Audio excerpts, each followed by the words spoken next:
Welcome to the show. Colin Cowherd is off today. Coming up, I'll tell you why I love Tiger Woods' response to questions about Donald Trump. All right, welcome back. Mark Schlereth and TJ Houshmandzadeh are back. We're joined now by the founder of the Big Lead, Jason McIntyre. Let's move to Tiger Woods, who finished in the middle of the pack at the Northern Trust this weekend after a rough weekend with some surprisingly bad putting.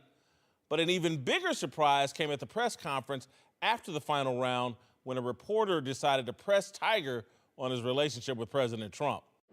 Well, I've known Donald for a number of years. You know, we've played the golf together, and you know, we've had dinner together, and so yeah, that's I've known him, you know, pre-presidency and obviously during his presidency. At a time, especially 2018, I think a lot of people, especially people of color, immigrants, feel threatened by him, by his policies. He's thrown himself into sports debates in terms of race with LeBron James, with the anthem. What do you say to people who might find it interesting that you have, I guess, a friendly relationship with him? Well, he's the president of the United States, and you have to respect the office. And no matter who's in the office, you may dislike personality or the politics, but we all must respect the office. All right, to nobody's surprise, the president jumped into the debate this morning, tweeting, "The fake news media worked hard to get Tiger Woods to say something that he didn't want to say. Tiger wouldn't play the game. He is very smart. More importantly, he is playing great golf again," which I'm sure President Trump is taking credit for. Listen, Tiger did a masterful job here. He finishes up playing 72 holes of golf. This is not the time to ask the guy about presidential politics. I think this is a reporter for the New York Times. I get it. I miss the days because I'm a non-political person. I've spent my entire life pretty much divorced from politics. I don't like to talk about it really too much. I don't state very many opinions about politics. I've never voted. And I know that annoys my family and a lot of people. But I don't like to be involved with politics because I'm not that big of an expert on it. And certainly these athletes aren't. And everybody ran around and was best friends with Donald Trump for 3 decades. And then he got elected president. And oh my God, if you're friends with Donald Trump, and I'm talking about black people, rappers rapped about him. Everybody loved Donald Trump. Everybody, black, white, whomever. He becomes president, now everybody's got to hate him. I tip my hat to Tiger for being prepared for it or not being knocked off his feet by it and staying out of the controversy. I think it was a smart move by Tiger. This feels like the best performance by an athlete in front of the media since Tom Brady said, "My wife told me to stay out of politics." You know, that was a great answer by Tom Brady, and this was great by Tiger Woods. The sad part of journalism, guys, it feels like gotcha, doesn't it? I mean, the New York Times sending to interview Tiger at this tournament. Tiger didn't get asked about Trump at any of the majors that I'm aware of. He was in play in all the majors. But now it's like, well, he's out of the mix. He's not going to win. Let's ask him about. Let's get in that presidential question. It's kind of disappointing, right? I mean, because the websites were all ready to. It's like a feeding frenzy when somebody says something or speaks out of pocket. And it's just kind of disappointing where this stuff's headed for sports. He is articulate. Obviously, Tiger Woods is very intelligent, articulated his point. You do have to have respect for the presidency. Even if you don't like the president, the office of president is something you should have respect for in this country. Fortunately, many don't, but that's just the way it was, regardless of who's in office. The same can be said when Obama was in office. There was a lot that didn't have respect for that. So I would say that.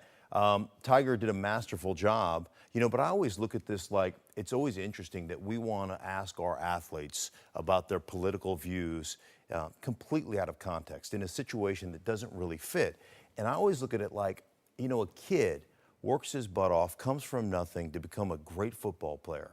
And all of a sudden he gets drafted in the first round and he gets $20 million dumped on him.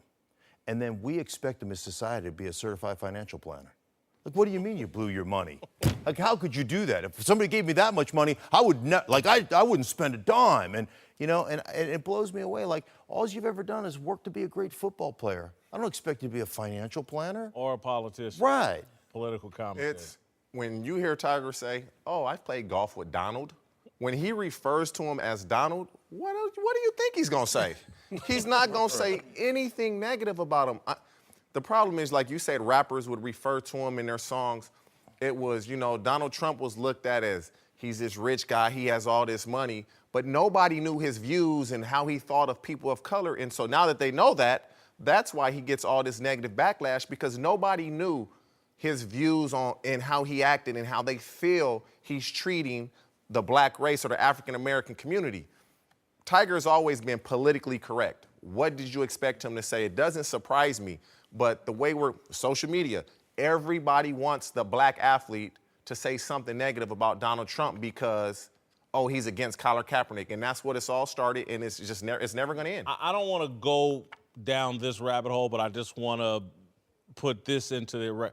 I'm not sure what Donald Trump's views are on African Americans.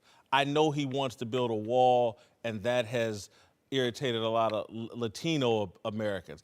I'm not sure the record is clear on where Donald Trump stands. I don't know if he's any different than Bill Clinton or any of the other presidents we've had. I think the media has whipped everyone into a frenzy. If you don't hate Donald Trump, you're either a racist or a sellout. And people like Tiger Woods is getting vilified a little bit here over social media, and some people in the media, he needs to take a stance.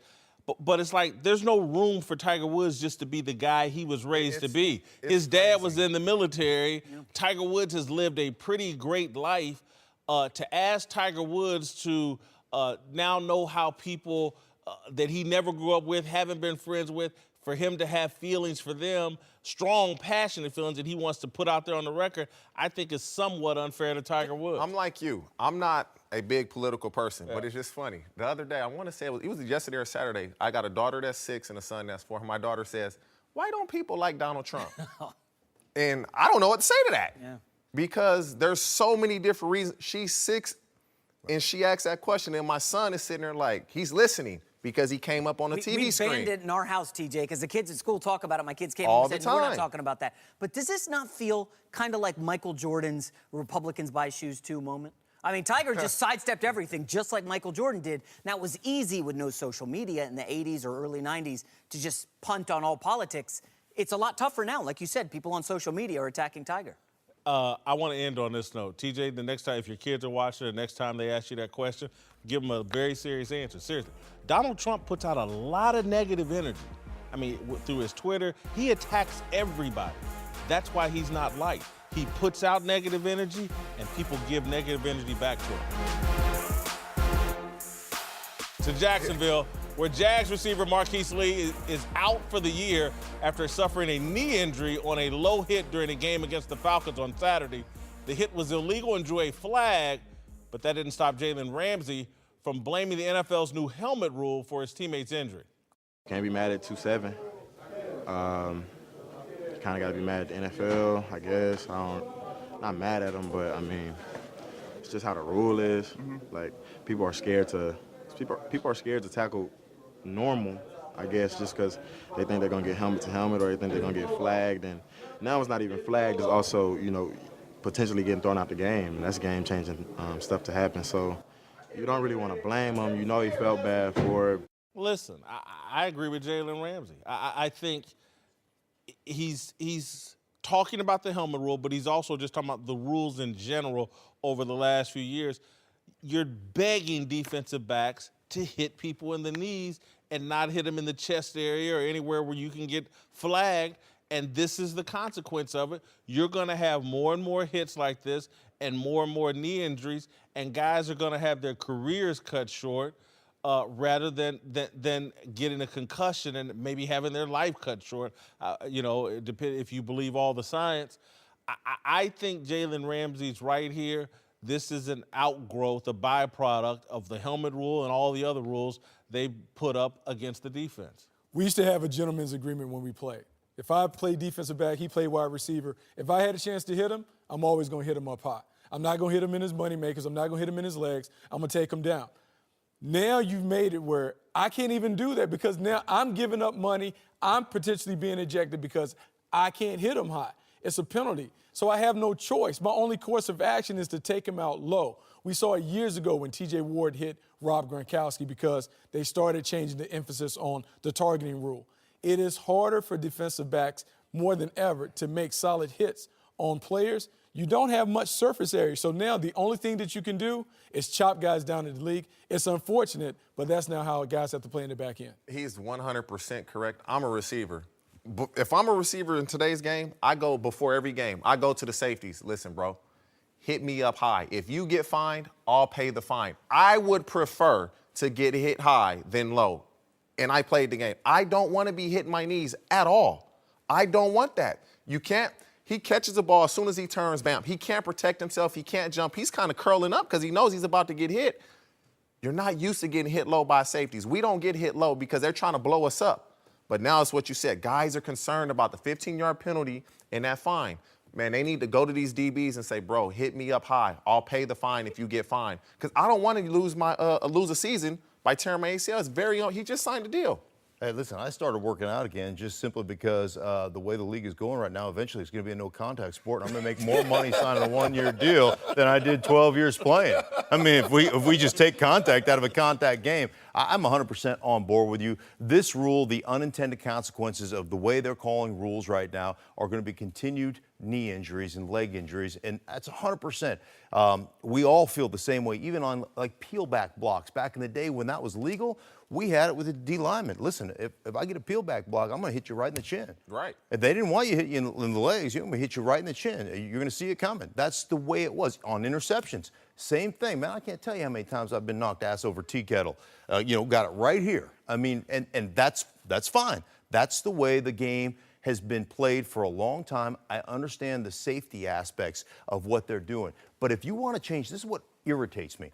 Can we get together as a players association and a league and actually discuss what you want as opposed to letting the competition committee just say, hey, here's the new rule, we're dictating it. That's the wrong approach. We keep talking about changing the culture of the National Football League. Why is it 100% on the players? Why? They're changing the culture. It's just right. My point is this: we're the ones. The players are the ones getting fined. The players are the ones that have to change the target. The players are the ones that have to do this. Meanwhile, everybody else just watches them get fined and go, wow, that's too like. What? How You're come? making my point. Well, how come Vontaze Burfict can continue to go out and play and Marvin Lewis not get fined for it? Like, why don't, like, instead of taking a player's money, make him stand on the sideline if he does something egregious, make him stand on the sideline in street clothes and fully pay him. So the owner comes down and says, what are you coaching? Why? I don't want to pay a guy $1 million to stand on the sideline. I got another suggestion. Okay. I have another suggestion. And we don't have time to go all off into it, but what you're talking about, Mark, is there's some other adjustments in the rules that can be made besides penalizing players. Why have I never heard it discussed, hey, let's make it illegal for safeties to line up more than 10 yards off the ball? That'll slow down some of the collisions. Why aren't we allowing defensive backs to put their hands on the receivers further up the line so there's less separation, tackles are easier to make? It blows my mind that the NFL has never partnered with some mid-major college football league, my conference, let's say the Mid-American Conference. Partner with them, pay them some money to test out some of the rules adjustments that you'd like to implement in professional football and study them for a year or two in a Mid-American Conference, some mid-major conference, and then adopt them to the NFL.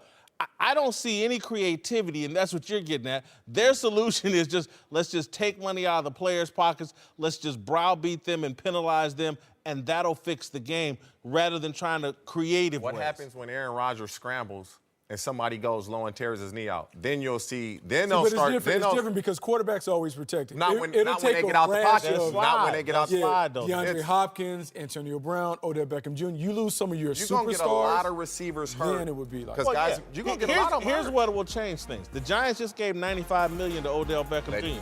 Let his knee get taken out this year, and they got to watch all that money go up in smoke. Down the drain. Then they'll change. All right, welcome back. Mark Schlereth, Bucky Brooks, and TJ Houshmandzadeh are back. Let's move to Lamar Jackson, who struggled so far this preseason, but just turned in the best performance of his NFL career. In a win over the Dolphins, he went 7 for 10 for 98 yards and a TD and added another touchdown on the ground. Afterward, Lamar sounded pretty relieved. How much fun was it out there? Absolutely fun. I felt a lot comfortable, coming into my fourth preseason game. I hope people know, I can throw now, even though I had a low percentage, but it's all good. We had fun, came out with a win. All right, I do think this is progress. I'm not going to hate on the man that this was progress, but I don't know if his ship has arrived. I still think they need to keep RG3.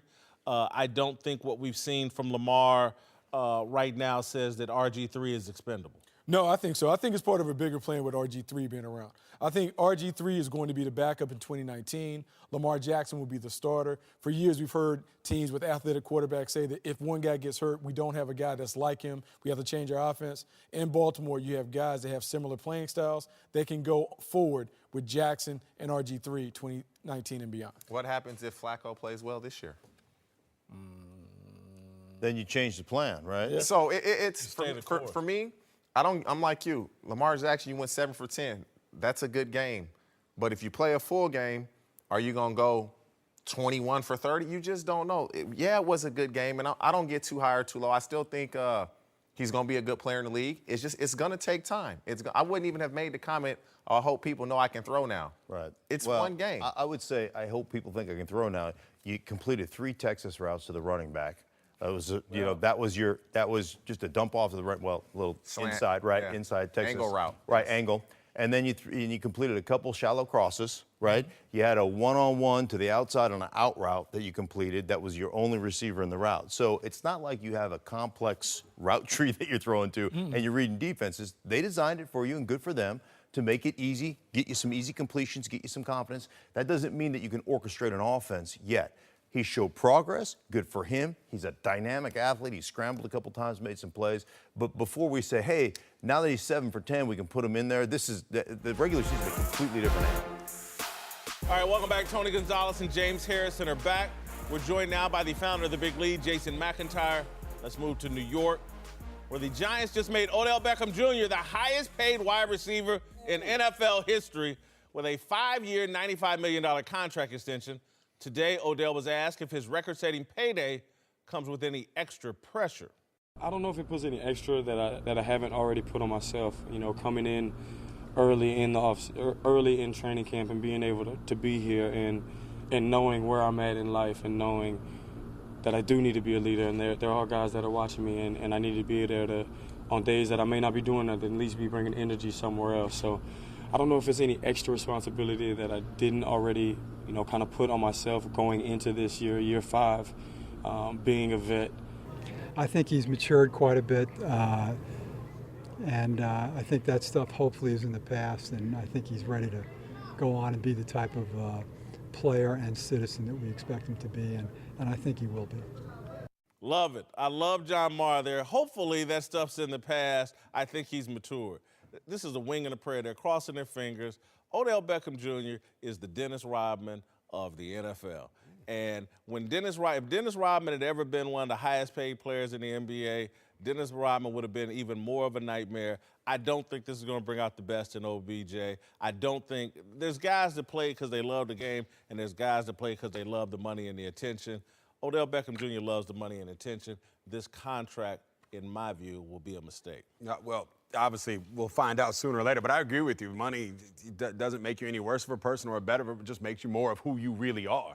And what we've seen of Odell over the past 4 years, he's got that emotional roller coaster. But one thing that happened to him last year with that injury, I think that kind of changes your perspective. Like knowing that this game could be taken away from you at any second. I'm hoping, just like Mr. Maher said there, that he has learned some lessons now. And with that money, maybe he will start to change. People change now. You got to give him a chance. He is a young kid I think living in New York. But not with $95 million in their pocket, they don't. $95 million. I feel like he's going to mature. Like he said, the injury, it really set on him, and he realized that, this game is short. And, you know, he needs to go in there and do everything that he needs to do to maximize the benefits of playing this game. And right now, I think this is a step for him that he was looking to get, and he's going to go out there. I think he's going to do everything he said he's going to do. He's going to be more of a leader, and he's going to prove them right. All right, listen, I'm not saying you and him are best friends because I don't know if y'all even know each other. But just when you look across, when you examine OBJ, does he? I'm not looking at the past. I'm looking at what I want to get from him in the future. Right now, do you think he loves the game the way you love the game? Yeah. Why? Dude, you see him out there putting up the numbers. You don't go out there and just put up the numbers because you want to have the show. You got to put that time in the offseason to be able to go out there and do that. It's not guys out there that's putting in the time and the work. I know a lot of people, me and him have a lot of the same body work people. I mean, he's doing a lot of the things that he needs to do to make sure he accelerates his game year in and year out. And Tony told me you saw him up at UCLA, right? At some point, like, Odell Beckham's working his butt off. Let's give him some credit, okay? This guy's only 25 years old. And I know I've been negative about Odell for about a year now. He blocked me on social media. I went through that whole thing. No, he didn't. God. Hey, I'm keeping it real. I'll be completely honest with you guys. What world are we living in right now? I will say this. I'm going to say this. His idol, he said it many times, LeBron James is his idol. You guys remember LeBron early in his career was dancing on the sidelines, had all these antics, and opponents really didn't like it. And they started to call him out. And LeBron changed his tune when he got to Miami, grew up a little bit, cut the dancing, started winning. I think Odell's close to that. I don't know if the Giants are going to be winning anything anytime soon, but this is a guy, I think, 25? Yeah. 25 in New York City. It's time to be a leader. He's now a target, Whitlock. When he goes out in the streets, he's a target. Just help me out here. And maybe I'm just an old fuddy-duddy, and I'm just yelling. It's the hair, man.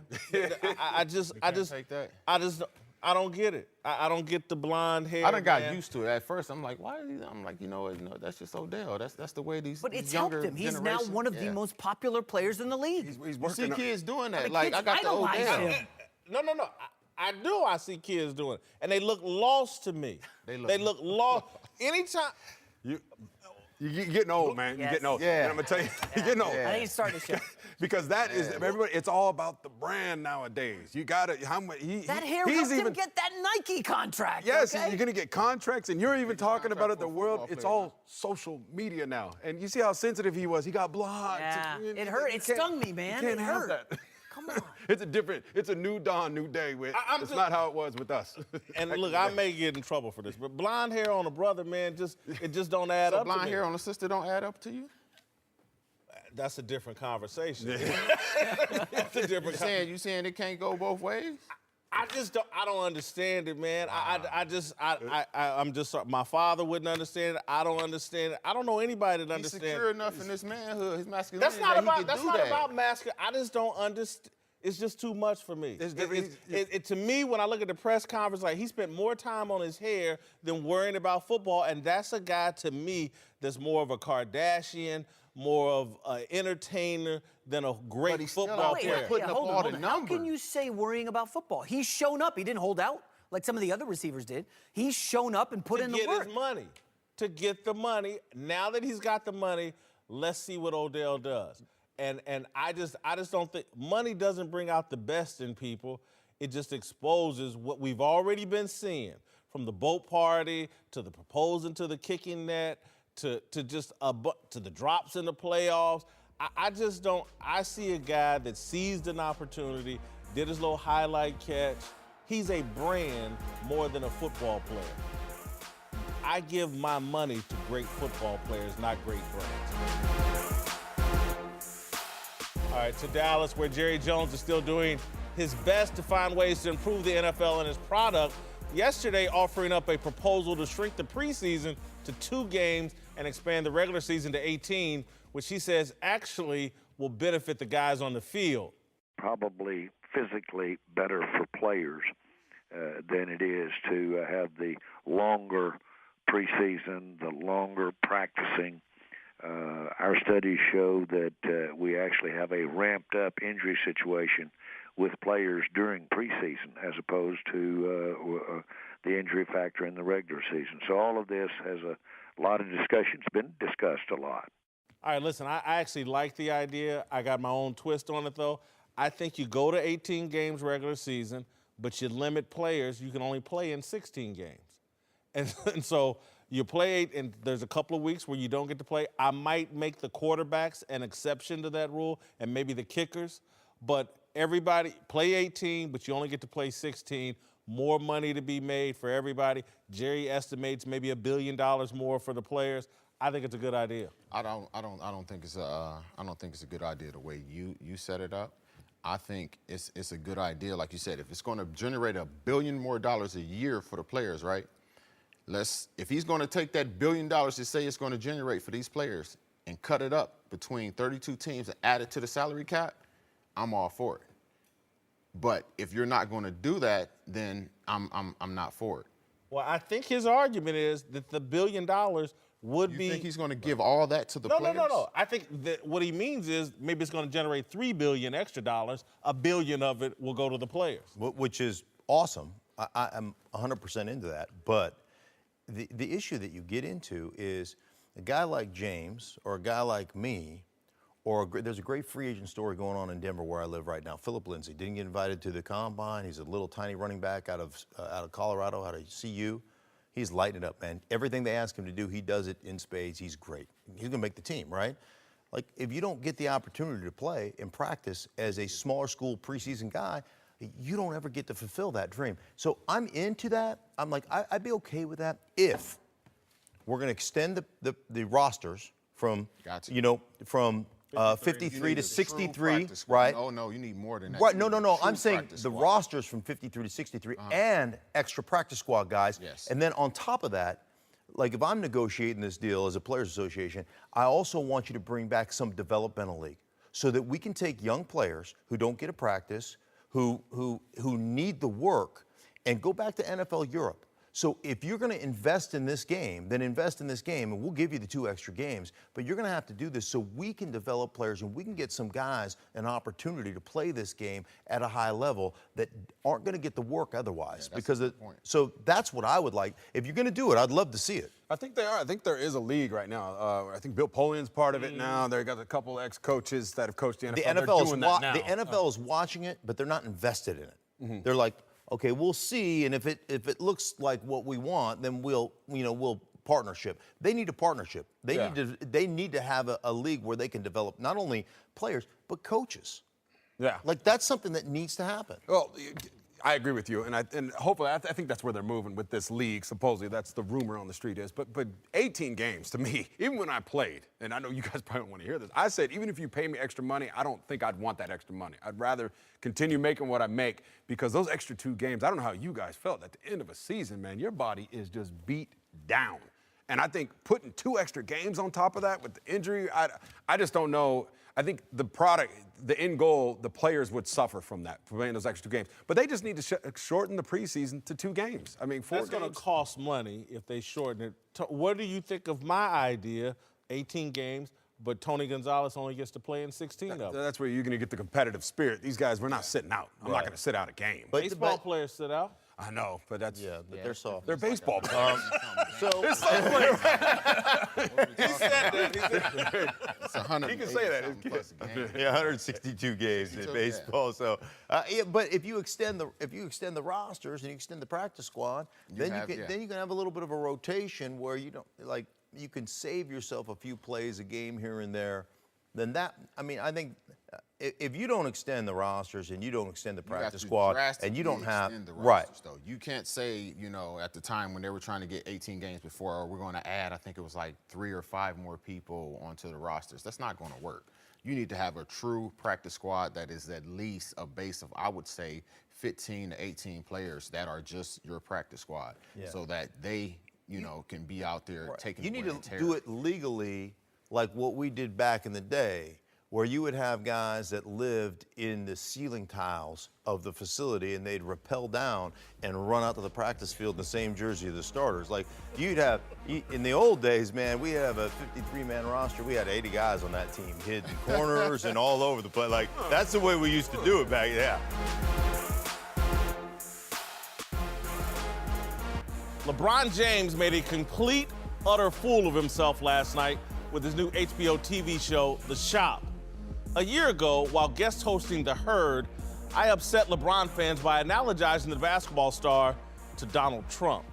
I explained how athletic privilege works just the same as wealth privilege. There's not a great deal of difference between LeBron James and Donald Trump when it comes to being an elite person and a privileged person. Last night, during the debut of The Shop, LeBron proved me prophetic with a profane, primitive, and privileged look inside his fantasy shop, which is best described as the black billionaire barbershop. LeBron's shop is what Donald Trump must imagine a black barbershop is like. Everyone is cursing and dropping the N-word, and there's a token white liberal soaking it all in, feeling like the coolest person in the room because black people are comfortable being ignorant in front of him. Twitter absolutely loves seeing LeBron this ratchet and ghetto. But I can't just blame Twitter. Timothy Bella of the Washington Post wrote a fawning review of LeBron, Maverick Carter, Jon Stewart and company, channeling their inner Donald Trump. Here's what Twitter, the Washington Post, and even LeBron James all missed. The Shop is fake news. My dad owned a barbershop in an all-black community in Indianapolis. It was called the Knot Hole. When my dad went into the bar business, he took us to Leon's barbershop in the all-black community right down the street from his bar. When I moved to Kansas City, I got my hair cut weekly at the Artisan Barbershop in an all-black neighborhood. When I moved here to Los Angeles, I used to get my hair cut at an all-black shop called Legends. In all my years of frequenting black barbershops, I've never seen black men sipping goblets of red wine. Lord is my witness, they were holding goblets filled with Cabernet. But that wasn't even the worst thing. I've never seen a token white dude, especially one who didn't grow up in the neighborhood, dominating and driving the conversation inside a black barbershop. Jon Stewart from The Old Daily Show was the star of this show. Was Trevor Noah unavailable? Arsenio? What black barbershop has no disagreement?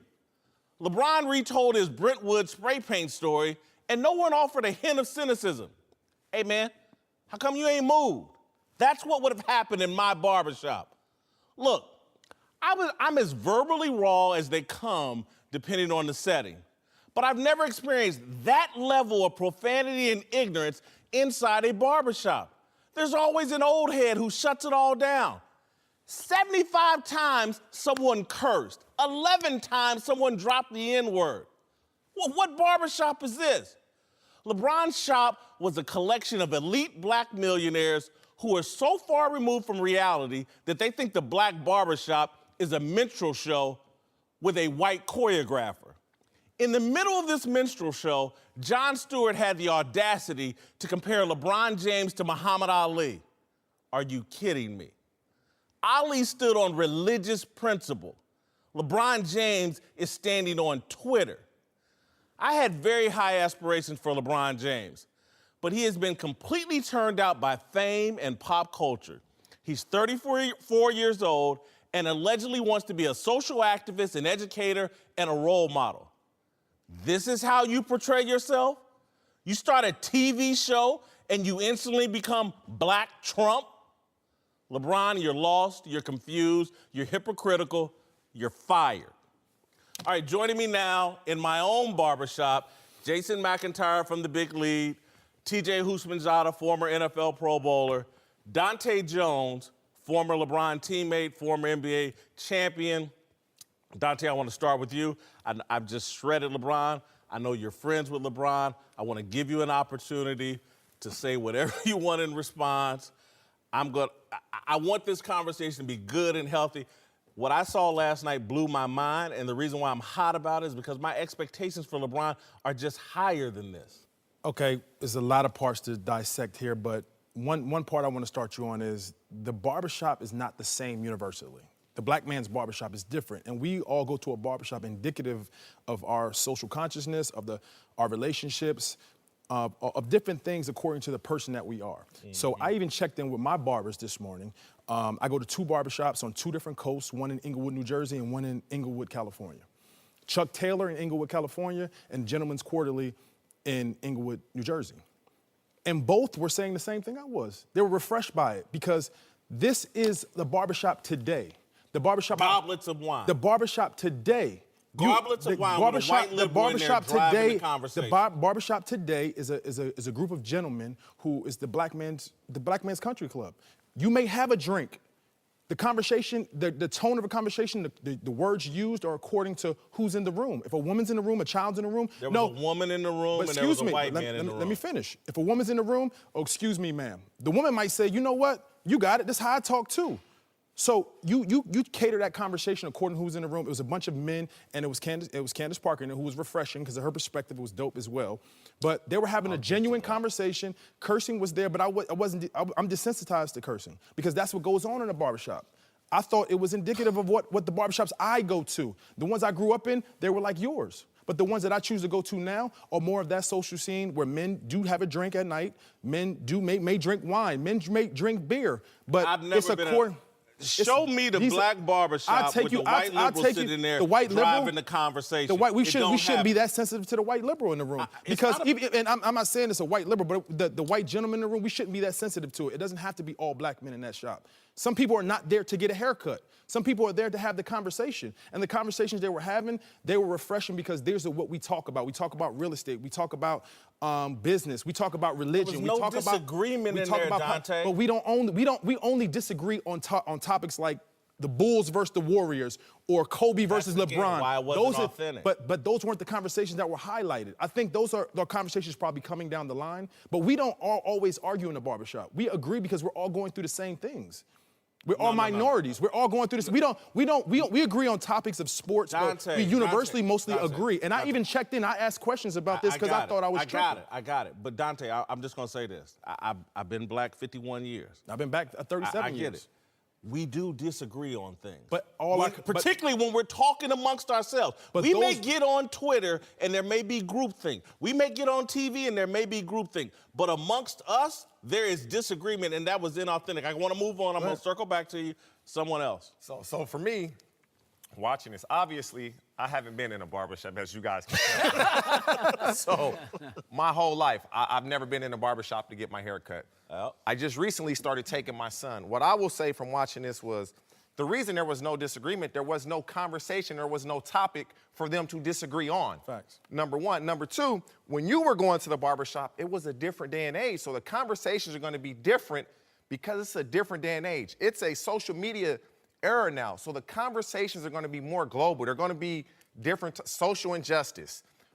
Saying the N-word, that's how we talk. Like, honestly, that's how we talk. So I wasn't turned off by it because I talk the same way, whether it's right or wrong in other people's eyes. I'm going to let you finish, but there's a lot of things that I do and you do that aren't meant for public consumption. A lot of things. But if you want real, but if you want it to be a real show, then I should whip out my laptop and hop on Pornhub because that's what men do as well. I don't. I ain't never been on it. Again, but men do. And a lot of people do. And so there's a lot of things that people do that we just don't do out in public. And again, if we're going to be, we got the basketball player who's been lighting up Trump. And, you know, he's not acting presidential, blah, blah. And then you come out and do this? I find it very hypocritical. What was hypocritical? What did he do that really turned you off aside from the goblets of wine in the end? Like, I thought it was perfectly On the fine, goblets, can I personally. ask, what would have been a better drink of choice? Would it have been cool and real if they had broke out 40s? That's what they drink. If they had been in 40s, would it have been better with water? That would have been stereotypical. Jason, you've also never been in a black barbershop. I have been in black barbershops. I have. My brother goes to a black barbershop. Of wine? I've never had, but this is a TV show, Whitlock. I'm telling you, this is a television show. This is an entertainment show. Now, let me add this. You keep looking for this debate to push back on LeBron. This was a conversation. He didn't want that. Now, Michael Bennett offered a little bit, right? He came back at Draymond Green a little bit on the N-word. Oh, Draymond Green came back at him, but yeah. Michael Bennett did not want to say the N-word, and there was a little pushback. But again, I don't think LeBron was trying to make this a debate show. And as Dante said, hey, if it's a Kobe versus LeBron discussion, that's a barbershop debate. But this was just a freewheeling discussion. And I will say this: eventually, though, don't you think? As this goes on, there's going to be quite a few disagreements. There was a disagreement on the cats. Somebody got corrected on the cats on the cats topic and the Hamilton topic of Broadway plays. And let me just quickly get to Jon Stewart because you keep ripping Jon Stewart being in there. And I spoke to someone who's going to be on the barbershop show, LeBron show this season, and he said, "Listen, everybody's welcome in the barbershop. And when LeBron's putting together his crew, A bunch of guys who've never hosted a TV show before. Whitlock, you're telling me Jon Stewart, an all-time great TV host in the 2000s, isn't a good choice to go in there just to move the conversation? What's wrong with that? No, because if you presenting it like we having this authentic black conversation and somehow there's an overseer there who's driving the entire conversation, no, I'm not with it. So if you're asked to go, would you go? Yeah, because one, there would be some disagreement because people wouldn't just let ignorant stuff fall out of their mouth or things that, look, they sat on there and acted like Muhammad Ali sat in prison and he did not. He did not. There was all kinds of, they sat in there and Candace Parker throws out, oh, LeBron, I'm glad that you're telling your daughter she can achieve anything because that's not what young girls are told. And I'm like, what world are you living in? We live in a society where black women are raising kids on their own, and it's been statistically proven they've done a far better job with their daughters than black boys. It's statistically, they out-achieve black boys by an amazing gap. And we're sitting on there acting like the real problem is with black girls and they're not being pushed. And she's just wrong. That's her perspective. Diversity but I think that thought. was taken out of context. She's just saying what we're teaching our black daughters of what they can accomplish. That was refreshing to hear a man say it. To hear a man say that's how he's talking to his daughter. But I thought the conversations were authentic, and I think LeBron James was authentic in there because he's a role model. And as I'm raising boys right now, I want them to think about others. I want them to try and make the world a better place. I want them to communicate adults. I want them to be passionate. I want them to communicate in the best way possible. Adults. I want them to have a moral compass, and I also want them to dominate in basketball. You know what I'm saying? That's lastly, but I want them to be all the things that LeBron James is because he's the gold standard for a role model right now. And not one person, when this Snoop Dogg, who's a rapper, and that's what he is, a rapper, talented rapper, said on this, man, we're treated every place in the globe better than we are here in America. I nearly fell out. That is such a ridiculous statement. That's his perspective. That's his BS that needed some Twitter off because it's just not true. But I have to take it in context because he's rocked stages on a world basis before. When he goes out of the country and does a concert, it's 75, 80,000. Do you know? He does a concert here, it's not 75 or 80,000. That's what he means by that. That doesn't mean if that everything is better, that we're treated better. When every he goes place on and the performs, globe. he feels like he's treated better out the country than here. I got it. But just remember, everybody in that room was pretty much a millionaire for the most part. All of these people, including Snoop Dogg, have access to get on a plane and go to one of these countries where we're getting treated better at than to deal with what we're dealing with over here. And so, look, any barbershop I've been in, there would be somebody that would throw some common sense at a lot of this ignorance that was just said. To sit there with a group of millionaires and pretend like, oh my God, every place in America, every place in the globe is better than America for us, when they can all pick up and go there, wherever this better every treatment place is. is better. They just say they get treated better.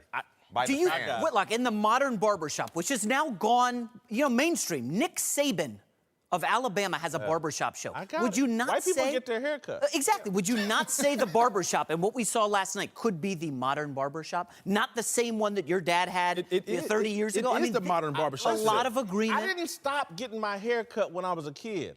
Since I've gone this bald route, the last couple of years, I cut my own hair. I've been going to barbershops for 49 years, not the last 2.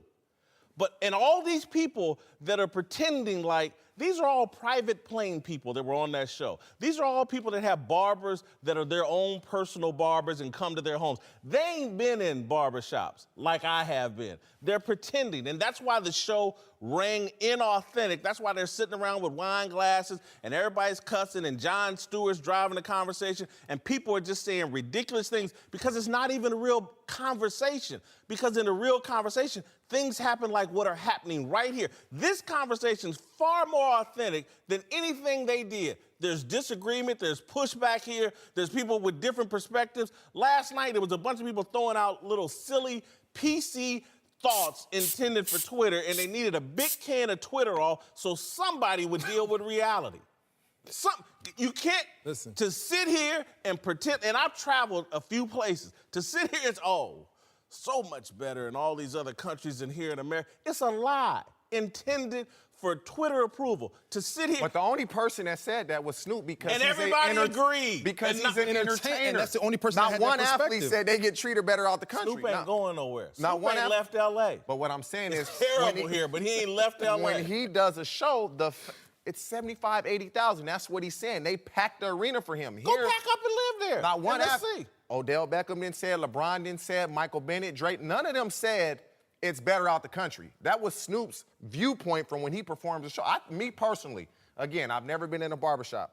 I thought it was great. I really did. I thought it was a good And show. I'm giving you a person that's in the barbershop, takes his boys to the barbershop on a regular basis, goes to barbershops in basically every NBA You city. take your children, and there's that kind of profanity and that. And that- what it's a I'm different saying, when the dynamic kids because come in, it's the level of speech is different. When they leave and when it's just the guys, and you may go after 7 for that. When you go, I may just stop in the barbershop just to see just what's going on, what the topics are. That's how we speak to each other. And I don't raise my children to be sensitive to every word. They know what words are wrong. They know what words are right. And when they hear it, it's not like an alarm. Oh my God, that's a bad word.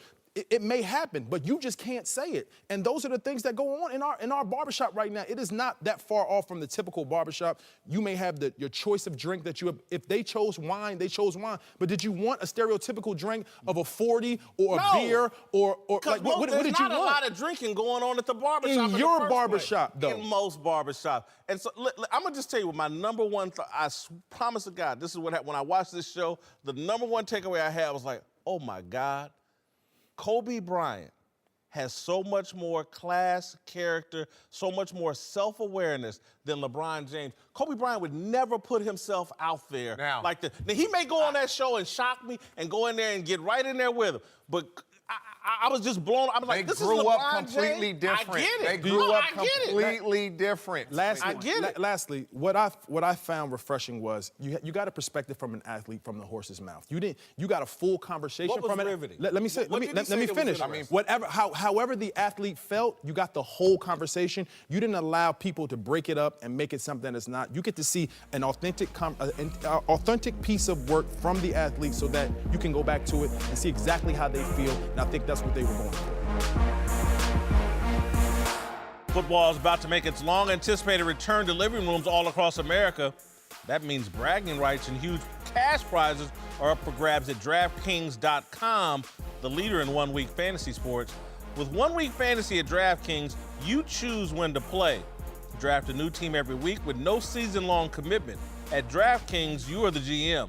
Just choose your players and stay under the salary cap and see how your team stacks up against the competition. No matter what your skill level is, there's a contest waiting for you at DraftKings. So if you've been thinking about trying one-week fantasy football, now is the time to play, because nothing makes football Sundays more exciting than when you have a DraftKings lineup on the line. To celebrate Week 1, DraftKings is hosting a free team pick'em promo.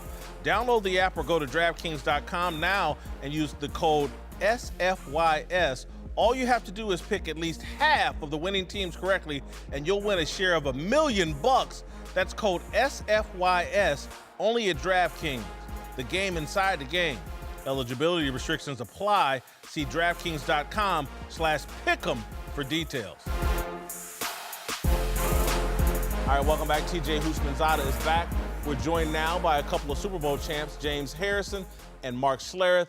Let's move to Odell Beckham Jr., who is one of the featured guests on last night's debut episode of LeBron James' talk show, The Shop. Odell just landed a record-setting new contract with the Giants, but still had some complaints about being one of the most recognizable athletes on the planet. To me, I be feeling like, I tell people this all the time, I really feel like a zoo animal. Like, that's where life's gone for me. You know, we used to take your kids to the zoo, and we used to be like, you know, I want to see the lions, or let's go see the lions. And you go out there, and the lions are laid out. You know what I mean? It's like, why aren't they doing lion stuff? You know what I mean? Like, I got people who call, Odell, dance. Like I'm a show monkey or something. Like I'm a puppet. You know what I mean? Yeah. And it's like, to me, that doesn't feel good. But it's like, damn, that's where life became. But can you ever really detach from that?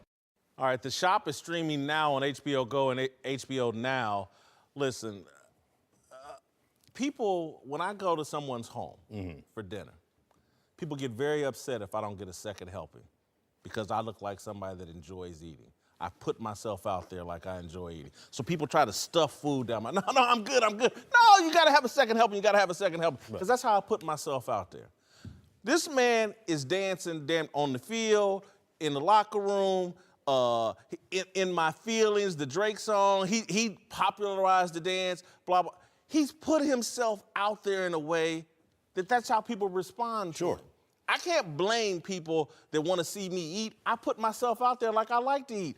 What's he complaining about? When listen, the way it is now, obviously with the social media, you're building a brand. You've built a brand. You've got 11.4 million Instagram followers. You've got the hair. You go out and do and God bless him because he's phenomenal. He goes out and does a whole show, pregame show in the end zone, catching it with one hand and doing all these things. I mean, he's putting on a show. He's an entertainer.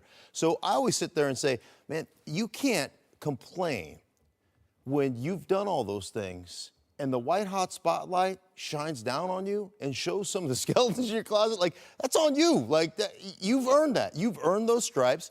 That's part of it. I understand that you don't like it, but guess what? Like, there's different ways to go about it.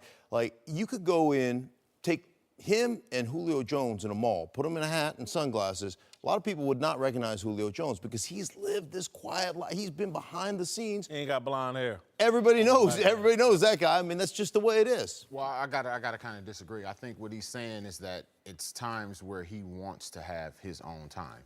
You know, he has the social media. He goes on Twitter, he goes on Snapchat, he goes on Instagram, and those are the times that he wants to share and show the fans what they want to see and entertain them and do whatever it is that he does. But it's times where he wants to just be Odell, not Odell the football player, the superstar for the Giants. I just want to go, have dinner, eat, chill. I don't want 15, 20. Get off Twitter. Well, that's part of what he has to do. You don't work 24/7. He don't work 24/7. He doesn't have to do it. He likes to do it. I get it, and this is what comes along with it. But it's still times where you want to have time to yourself. Jay, before TJ goes, Jay, if I feed you one plate and I give you another plate, right? Yeah. And I just continue to try and feed you, at some point you got to stop eating, right? I would agree. That's what he's saying. At some point, this has to stop. I want to have a little time to myself. James, this is the reality. Now, this is a serious but funny statement. Mm-hmm. It's a serious, but there's a little humor into it. The way you carried yourself on the football field and the way you played on the football field, I'm being totally serious, it makes you a little bit intimidating. Even me dealing with you right now, there's only so far I'm gonna go because I've watched you present yourself on the football field, and I really don't want to deal with that James Harrison. So there's only so far I'm gonna go. You did that, not me. You made me react to you that way, so there's only so far I'm gonna go. Okay, now listen, I'm nowhere near the level that Odell is right now as far as the popularity, but I still get people that come up to me and they want autographs or they want pictures. Like I said, it's not to his level, but it's still points and times where I'm like, phew, I really don't want to do this. I'm with my kids eating. He's like, Dad, someone's coming over. They look like they got a camera in their hand. I'm like, listen, okay, I'm gonna do this. I'm gonna take care of this right now. And then you take that one picture or that one autograph, and now all of a sudden it's 10, 15, 20 more people. And you're trying to eat, and the first thing they're gonna say is, I don't mean to bother you, but the life you chose. Well, I chose to play football. I still get it to this day. I still get it to this day. And for me, I don't mind it at all. I'll tell a quick story, right? So when I get drafted to the Bengals, we go to the Tri-County Mall. And a year before me, Peter Warrick was the 4th pick of the draft. Peter Warrick, the best college player I ever seen. We're in the Tri-County Mall. It's me, Peter Warrick, Chad Johnson, bunch of receivers. Pete, we cannot walk through the mall. Everybody's asking Dub for an autograph, for a picture. And me and Chad like, we play? You know what I mean? Like, they didn't know us. They didn't care about us. And so from that point forward, I put it in my head that if I ever was in that situation, I don't mind taking a picture.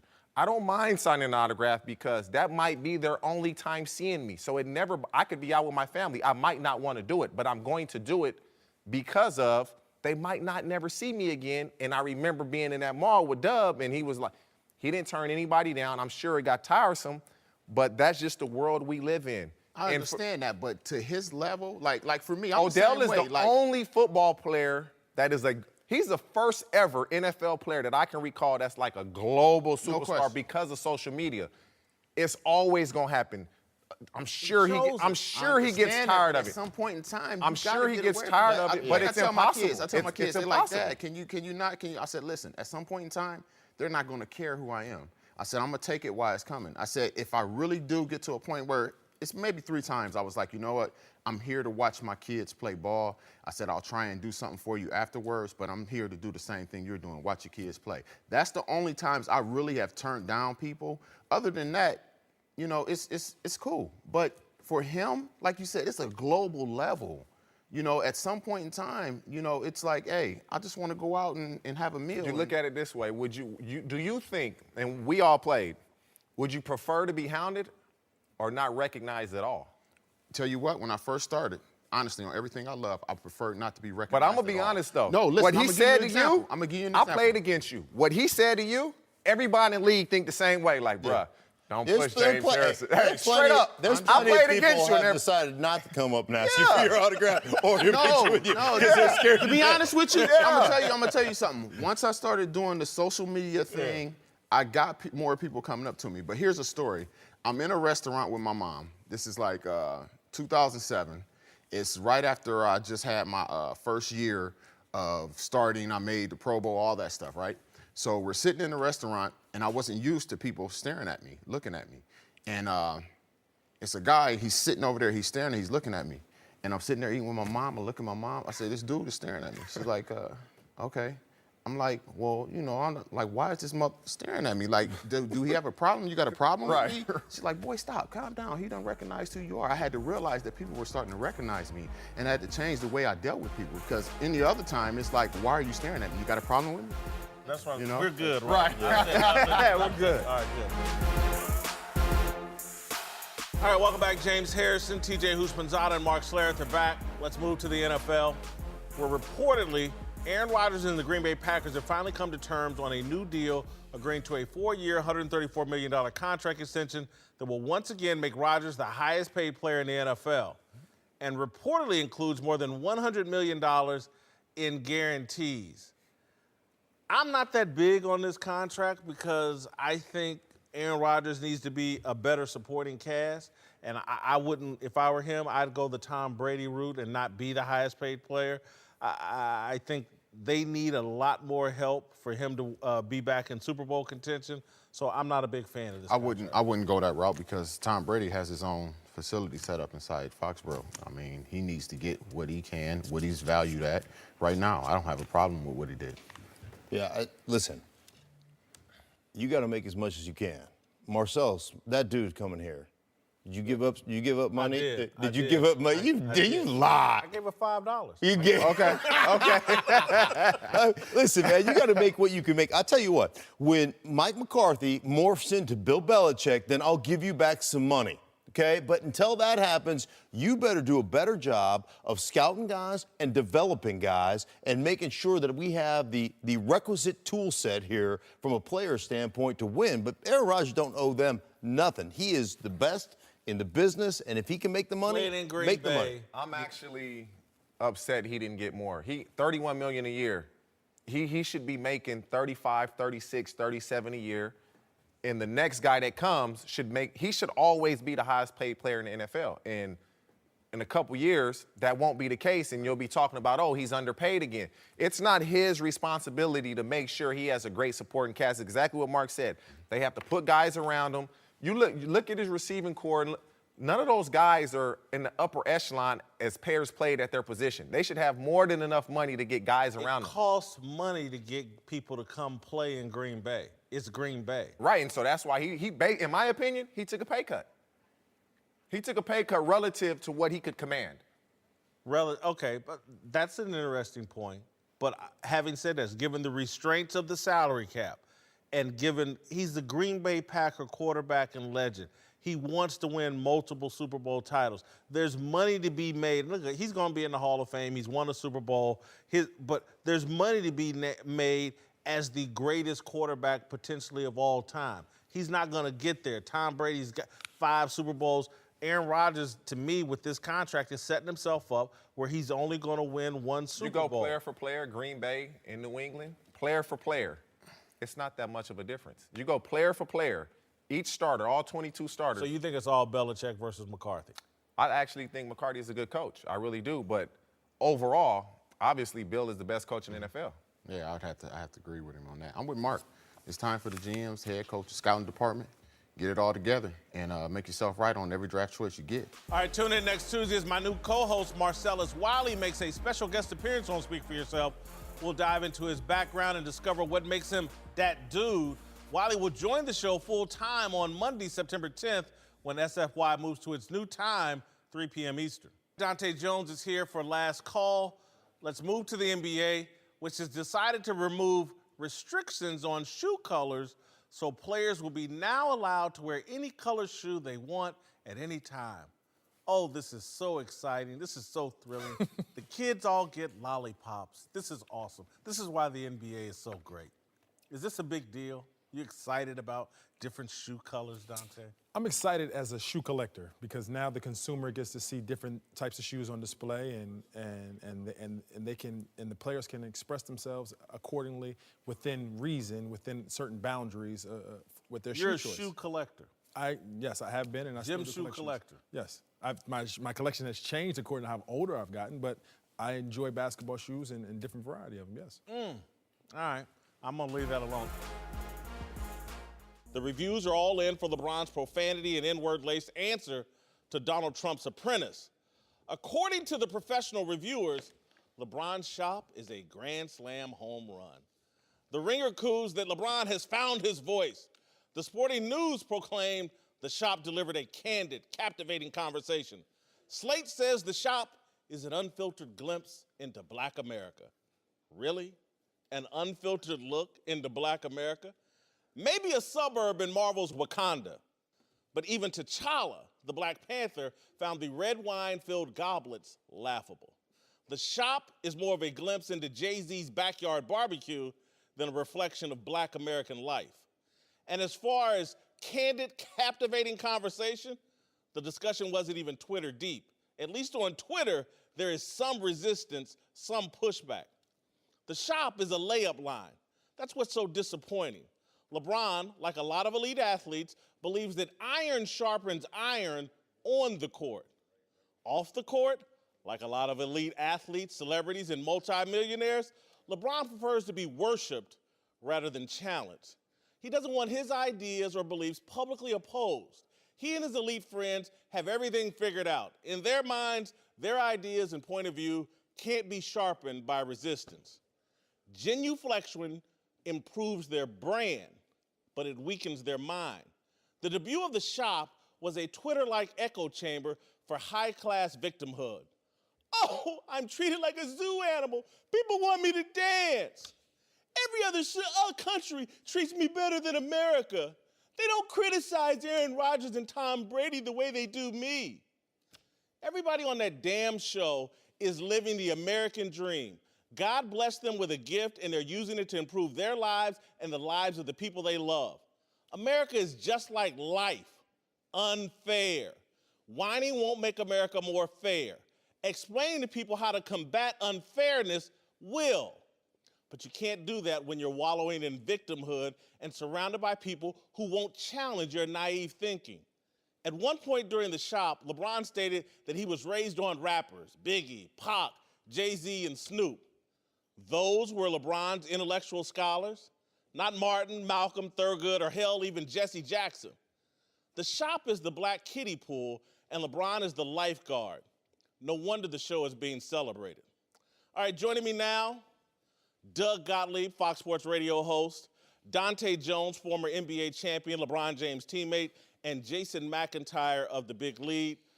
Guys, this is my problem. We'll start with you, Dante. You got the closer relationship to LeBron. You're my number one critic here on this show. I don't think LeBron and a lot of elite athletes and celebrities, they hate being challenged. That's what they've so pampered off the court. They love to be challenged on the court. Off the court, they want no resistance. I don't think this was the forum for challenge. I think it disappointed you because you wanted it to be something that it's not and it never was going to be. You wanted a debate show. You wanted to see people argue. You wanted to see LeBron talk to somebody in black culture about black culture. It never stated that in the previews. It was a collection of individuals in his circle or people that he wanted to talk to, giving their perspective about their lives. That's what it was. He gave his perspective about what goes on with his kids, how he first entered into an all-white school. I thought the perspective about taking pictures was something that was close to my heart and close to other athletes, because when you're spending time with your family, you want time with your family. People don't understand how one picture turns into two, two turns into 10, 10 turns into 100, and then an hour goes by and your family's still sitting by there looking like, oh, we want time with our dad, not the superstar that he is. So I thought it was a show of perspective. I thought it was something different. It wasn't a CNN debate show, which it was never going to be. Barbershops are not all debates. They're not. They're men having conversations, and sometimes they get into an argument, but sometimes they do. And they did get into one argument at the end of the show. Go ahead. Doug, I'll let you go. You've made a hell of an argument, and they need to change the show to perspective rather than the bar. It's the shop. That's it. It's the shop. It does not say arguments. But in a barbershop, there aren't people giving dissertations, right? Yeah, they are. There are. People are speaking about their perspective. When Snoop Dogg says, that black men are more respected outside of the United States than they are there's not anybody in the room that says, didn't we just have a black president? Was there a black president in France? Was there a black president in England? Like, there's literally no one pushing back against things. And it's not true that... You took that out of context. But go ahead. I'm sorry. How did I take it out of context? Because he was speaking in a fan's perspective, not as being a citizen of that country. It's different. It was saying for fan love, because and I think he didn't understand the point of they don't get as much exposure to him, so that's why they come out in flocks when he does come to their country. Like, it's different when you're belonging to him. I think we took it differently. You don't think like Snoop Dogg and he didn't say I'd rather be in that country. He just said we get more fan love. I didn't say that he did. Okay. I just said he said that black people get more respect outside the United States than they do in the United States. Like, that is what he said. Which is completely inaccurate. In some respect we do. In some respect, not in a full scope of things, but in some respect we do. Take Snoop to a European soccer match where they throw bananas at black athletes. That doesn't happen here in America, and if it does, trust me, there's ramifications for it. Look, I love Snoop, okay, but the fact is, like, Snoop has gone from in jail to being a rapper to being some sort of mogul. He's beloved. He can get on any TV show anywhere, go to any concert, any show, anywhere in America. He's beloved. This idea he doesn't have respect, like, I must be living in a completely parallel universe from the one in which Snoop believes he's operating it. Look, I like part of the show. I like part of the perspectives in talking about watching his son play. There's nothing like, but even when Jon Stewart asked him, and again, like, I don't know why Jon Stewart's in that other than to fit a cliche. I understand why Jon Stewart's there. Because you need somebody in TV to direct the TV experience to direct the conversation. I want to focus, guys, on LeBron being challenged. This is the trend in media. You know that, right? Tiger Woods notoriously is not like the media. He started a website. I'll talk to my fans through the website. Derek Jeter starts the Players Tribune. We don't need the media. We'll cut the middleman out. We will directly speak to fans. LeBron now has his show where he doesn't have anybody on there challenging him. He's sitting there with friends having a conversation. I know the media may not like to hear this, all these outlets that are praising the show, but this is where we're headed. The athletes are big enough. They don't need the media. They are cutting out the middleman. But if you pay attention to the brand of Uninterrupted, the company was founded on the foundation of, we're going to give the athletes their turn to speak rather than have to go through the media. And that's where the shop comes from, that company, because they want to give the athlete their time to talk. That's it. And that's all the shop is. You awesome job. Seriously. And I'm not being condescending. Awesome job. But I'm just saying, for LeBron James, if he wants to have a platform for athletes and celebrities just to pontificate and gift us their opinions and put them out there like somehow they're more important than everybody else's or some more insightful or whatever, he's going to have to deal with people like me saying, that's stupid. And a lot of things that were said in there were stupid and elite and had no connection to modern middle America, the typical black people's life. And so to me, they need some opposition in there just so they can get some facts involved in their pontificating, because to me it's just a group of elites saying a bunch of stuff they really don't know anything about and pretending like it has anything to do with a barbershop is ridiculous. I respect that opinion. I respect that perspective of the show, and that's where the show may need to grow too. And if I know him as a person, and as a person, he's always looking to grow. He's always looking to get better. And that may be where this show goes to, but I think it's a lot of criticism on one episode, on the first episode of the show, how they started. It could grow to that, and I think it may. Actually, Jason's point was there isn't a lot of criticism, and because the show has been widely, people are just giving him a hug. Right? And everyone's saying how great it is. It's not going to change. It's not going to evolve. They're going to keep doing the same thing. But we don't. Survivor's remorse 2.0. We don't know. And maybe that's what people want to see. But people may want to see about a very small minority that want this change, want the challenge. He's talking to his fans out there. They eat this up. We rarely get to see LeBron speak candidly, drop curse words, the N-word. And it's an 11 o'clock show, too. It's not like HBO, 11 o'clock. It's not ABC, sorry. I really had been. When I watched LeBron play basketball, I was like, man, I can't wait to see him drop the N-word. I can't wait to hear him curse. I never get enough cursing and N-word. I only hear it in rap music.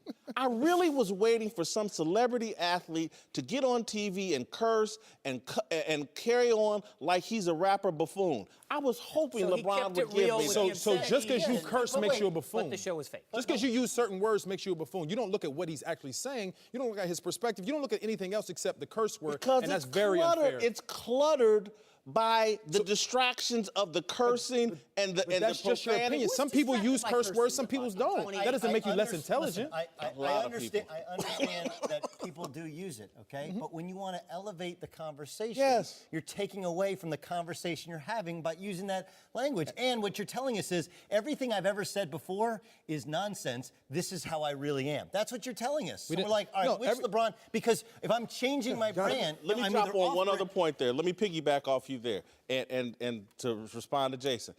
I've listened to the entire media for the last year and a half, 2 years, tell me that Donald Trump's profanity, cruelty, crude language, everything is an abomination. And again, I get he's the president, but we got to have one standard. We are being absolutely, that is absolutely not fair to compare Donald Trump's statements to a couple curse words and the N-word. Those are not the same. You cannot, those are not parallel. It was a crude, profane show. It wasn't crude. It was a use of words that you may not use, but that doesn't make it right or wrong. The president on Twitter versus LeBron on HBO? Hey, that's not even fair, I'm going to tell you, my point is, LeBron James has put himself out there as one of the highest profile critics of this crude, profane president. Is he talking about women? If I was sitting here today talking about, Doug, you need to lose weight, at some point somebody would look at me like, hey, man, why don't you drop a few? And so that's what happens. But is he demeaning women? No, he's not. He may have cursed, but the message is not the same. Look, he's saying it's hypocritical. And one thing one thing that I think all of us do know and respect about LeBron is he's far smarter than his level of education, right? Like no one would dispute that. Because normally you say like a guy has a high school graduate from one parent home, but when you listen to him and you know all the things he does, he's far brighter. He's above using the language that he had to use. Like, you could say that's keeping it real, but that's when keeping it real goes wrong. Look, the easiest... For you. The easiest way to see that there was no reality in the barbershop is, here he is in a barbershop with a hat on, and nobody ever talked to LeBron about his lid and what's going on. Like, he doesn't want anybody talking about yes, in barbershops, there are guys pontificating, but there's also somebody in the back questioning your pontification, and there was none of that. In a barbershop, it's fine. You can't just climb in the ring with LeBron James, okay? This guy's at the apex of the sport. He's the #1 guy. He's got a group of his peers in there. His peers, and they're not challenging him. You guys seem to want to create this guy to come in there and challenge LeBron. Whoa. I'm not asking anybody. I'm asking that group of people in there, Draymond, Jon Stewart, Snoop, anybody in that group. There were things in there to be disagreed with. Unless they all agreed with it. That's why it's a bad show, in my opinion, because it's a bunch of people agreeing. It's all groupthink that's at a Twitter level of thought. There's no depth to it. LeBron James is sitting there bragging. I was raised off a bunch of gangster rappers.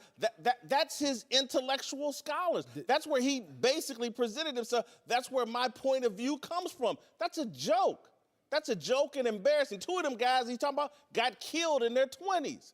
And some of their role models or whatever, they're talented rappers. They haven't cornered the market on intellectual thought, black progress, or anything.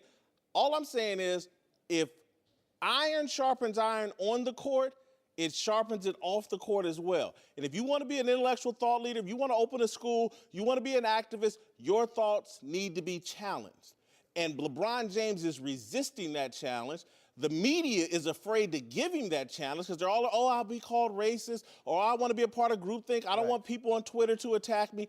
Everybody benefits. I benefit. That's why I love having you on the show. Keep inviting you back. I want you to challenge me because it takes my thinking to a higher level. LeBron could benefit from that. Even Candace Parker talked about giving birth to her child, right? She's not the first woman ever to go back to work after having a child. It's a great thing that she's able to do to provide for her family. But just the fact that there was never anybody in that room to they're like, hey, you know, I mean, listen, Gloria worked when LeBron. But that's not what you missed that whole point of. She has a short lifespan of her career. She gave up a year of that. She may play 10, 12 years. She gave a year of that, so she gave 10% of her career up to have a child, which we never heard, we never hear a woman speak about that. All right, great job. All right, welcome back. Doug Gottlieb and Jason McIntyre are back. We're joined now by Super Bowl champion Mark Schlereth. Let's move to college football, where the controversy around Urban Meyer and Ohio State is still lingering. Today, a trustee of the university resigned because he thought the school's suspension of Meyer wasn't strong enough punishment. This just a day after former assistant coach Zach Smith fired off a series of angry tweets denying that he abused his wife, calling Ohio State's investigation and punishment of Meyer a joke, and accusing the media of hypocrisy. This thing is not going away and is going to linger over Ohio State's entire college football season. It's going to linger over Urban Meyer. I have mixed emotions about whether or not I think it's fair that this thing is going to linger on and drag out. But I just don't see this going away this season. Oh, what'd you say? That life ain't fair? It's not, right? I mean, you said that in the first segment. You know, you look. There's no way you can insulate yourself from this, right? 3M doesn't make enough insulation to keep you away from this. And the issue that you get into is, regardless where you are and how you try to sequester your players and how you try to basically remove yourself, man, this is going to come up. And I tell you what, on a completely different note. But I was on a Broncos team that went 13-0 to start the season. And it's amazing. Every week, there are more and more people that are on you. Like, what do you guys think? Can you go undefeated? Starts about week 7, and week 8, and then week 9, and then week 10. And then eventually, you know what happened to us in the locker room? One day we got Kadrez'd. Glenn Kadrez is sitting in the locker room, and he broke. And they kept asking him, we're 13-0. And hell yeah, I'm thinking about it. You can't get, yeah, I'm thinking about going undefeated. Of course, we went out and lost that weekend. But the bottom line is this, no matter how much you try to remove yourself, guess what? Your mom's calling, your brother's calling, your friends are calling. They're asking about the situation, what's it like, how Urban is going. I mean, you just can't get away from it. And you will be scrutinized. There's always that yeah but caveat that no matter what you do, it's not going to go away. I actually think it's not going to play a big part in this season. I mean, while he's gone, you got on one side Greg Schiano, on the other side Kevin Wilson, two guys who have been decorated head coaches, and two guys, by the way, who have seen their share of controversy during previous stops as well. I think it's different when you're a college kid. I think you don't have to talk to the media. They can keep you away from it. And this idea that players care, I don't think they do. I think they want to play. I think they want to win for each other and to get to the National Football League. I think it ultimately comes to a head after the season where either the president or Urban Meyer, one of the two will go. You watch. But I honestly believe that this controversy that's locked up into a former assistant coach and the potential of domestic battery and he said and she said what Urban Meyer knew and when he knew and what did he do about it, all of these things are interesting. But the fact is that inside the confines of a locker room, in college at least, I kind of think the players are insulated as opposed to when you're in the National Football League. I also think it lingers like you guys, but just in the media. The media is going to write about this. They're going to ask Urban, and he can just dodge it. He can dodge it by winning and say, I'm going to only take football questions. And then the first time he goes out and loses, then maybe he gets challenged by the media. But I'm with Doug here. Like, you know, sports are tribal, especially on college campuses. Right now, it's us against the world at Ohio State. Columbus is all together behind Urban Meyer. We will ride or die with our coach. We don't care about the Zach Smith situation. It's behind us. And frankly, the schedule shapes up pretty good for Ohio State. I can see this team in the playoff.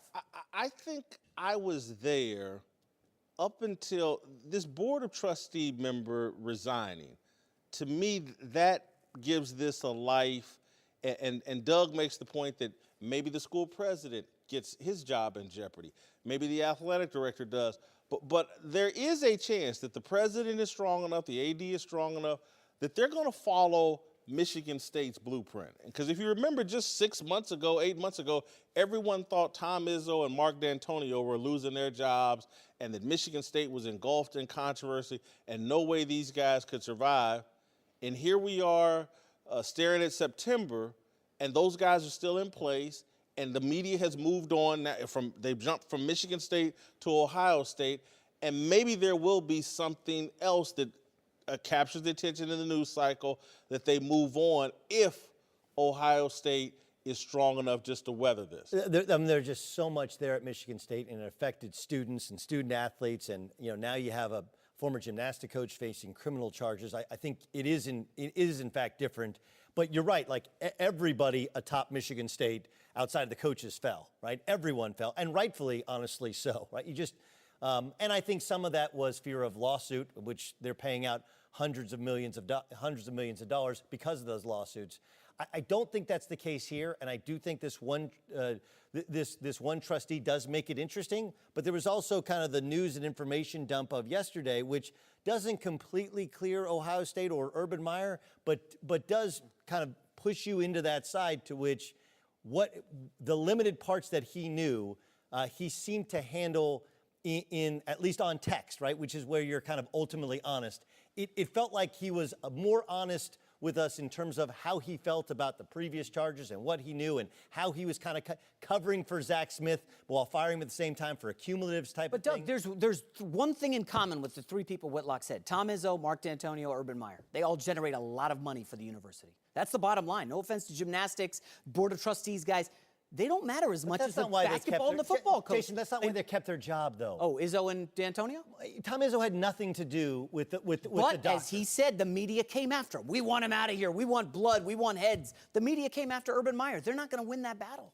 Well, they're not going to win the battle with Urban Meyer. I mean, they're not going to force him out. But if there's enough publicity and it affects him enough and you have to hear it enough and it affects the kids enough, does he have a situation at the end of the year where he's like, you know what? I mean, he's walked away before. I don't need it. Like that's the thing that resonates. Just remember, like you've talked about Jim Harbaugh. There's some pressure to win there. There's the Michigan State still thing hovering. Everybody deals with distractions, and I do think you pointed out it's a smart point. College towns, it does become us against the world. You can use this at least for the season. All right, to New Orleans, where the Saints just traded a third-round pick to the Jets for Teddy Bridgewater.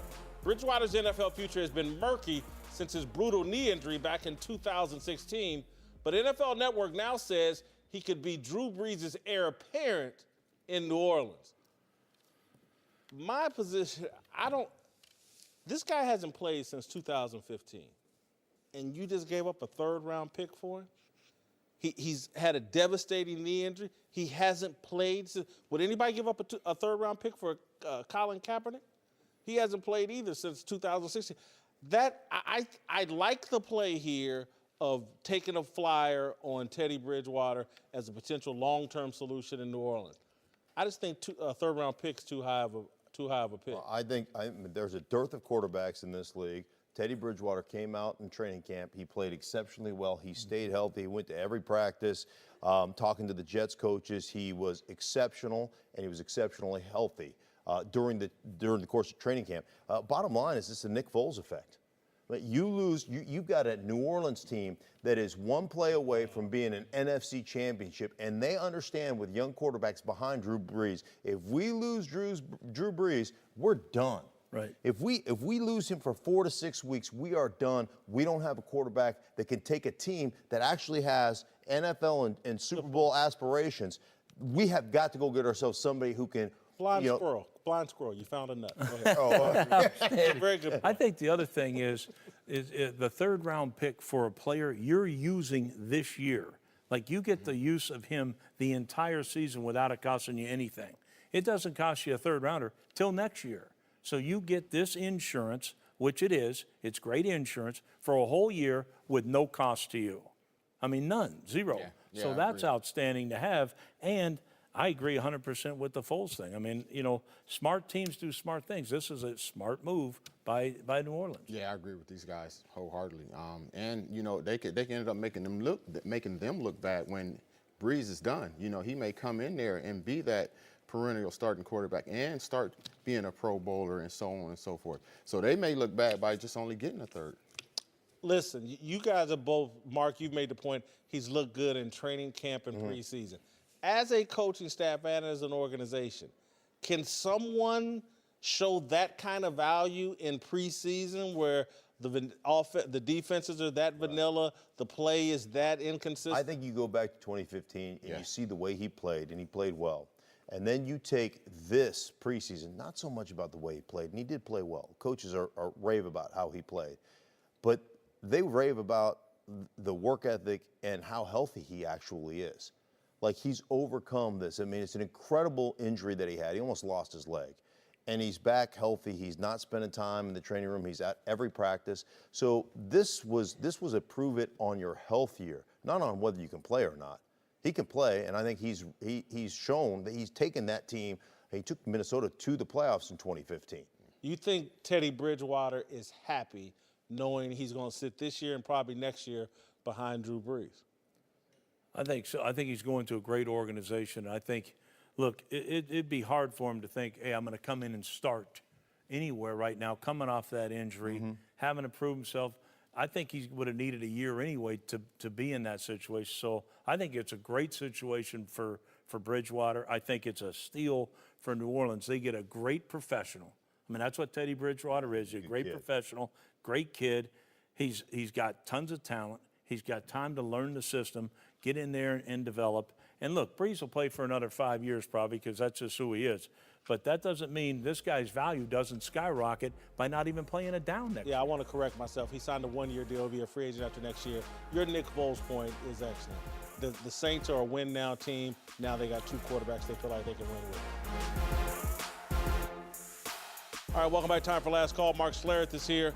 Let's move to the Rams, who will finish off the preseason tonight without their starting quarterback and running back ever taking the field after Sean McVay decided to sit Jared Goff and Todd Gurley the entire preseason.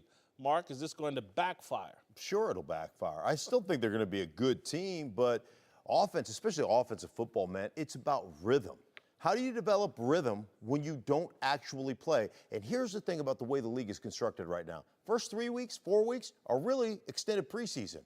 You're not ready to play, that's where you can make hay, man. You can start off 4-0 if you're ready to play. They're just not going to be ready to play. Most overconfident team in football, the Los Angeles Rams. All right, to college football, where my Ball State Cardinals kick off their season tonight against Central Connecticut State, a very tough non-conference opponent, as Ball State sets its sight on a MAC and national championship.